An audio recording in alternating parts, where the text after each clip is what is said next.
Alright guys, this is Norval Central coming back at you with another YouTube video. I really appreciate all the love and support so far. I am on day 7 of daily recording at this point. I'm trying to do my best to grind through these summer months as Florida State gets closer to their kickoff against Alabama on August the 30th.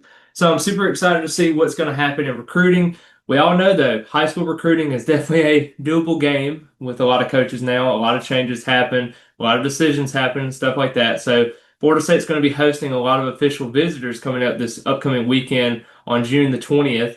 And I do think that Florida State's got a good chance with some of the guys. Now, I will start off with the first thing. There was actually a flip crystal ball prediction from Zach Blowstein from 247 Sports. He actually put it in for Jay Timmons. And this is a cornerback prospect, technically a safety if you really want to put him there. Defensive back that Florida State really likes. His father, Lawrence, actually played at Florida State. So I'm kind of excited to see if they're able to get this legacy prospect in. He's from Pennsylvania, had a very, very productive junior season where he had 4 interceptions. I think he's actually a decent defensive back for Florida State as we go through because the haul that they've had so far, the defensive back room, has been very, very positive. Sertan and also Evan Cooper has been very, very good in terms of recruiting.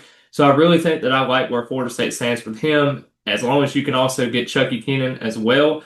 I do think that if you put all 6 of those guys, or actually 5 of those guys together, I definitely think you can have a very, very good class. Now, I know with CJ Barnum actually going to Florida, I know a lot of fans were talking about that on social media, was talking about how Florida was actually able to get him instead of Florida State, especially coming off his official visit with Florida State.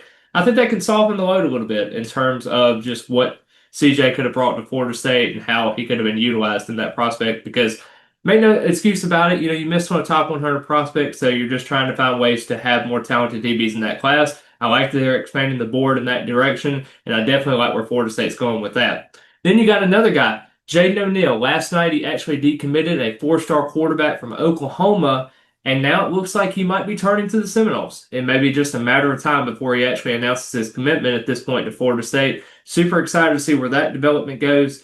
I'm not necessarily saying he was my first choice. I definitely like Keyshawn Henderson as well as a Landon Duckworth. Also, I definitely think that those 2 guys were going to be very, very good in the Malzahn system.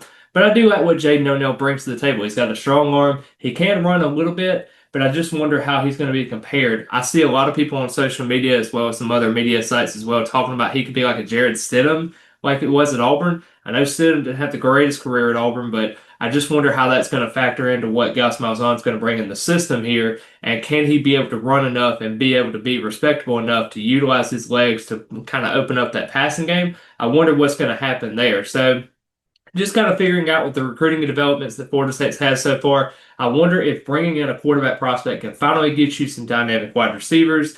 We've probably got 1 or 2 spots left there. Kind of get some offensive linemen in here because you got Michael Ayanada as well as Xavier Payne is the 2 offensive line commits that you have so far. I definitely thought Herb Hand would have had a little bit more offensive line commits as of right now, more right now because he has that Power 5 experience for coaching. But right now, yeah, I know it's early in the summer and everything, and Florida State's got to develop, and the offensive line wasn't great last year, so there wasn't a whole lot to go off of, especially with it being a previous coaching staff and coming in with a new coaching staff and new schemes, new styles and everything. But just kind of want to see how Florida State does in terms of that. With Jaden O'Neal kind of bring more offensive linemen, some other pieces to the offense, that'll kind of be wait to see with those. But I appreciate all the love and support that everyone shows me on my YouTube account.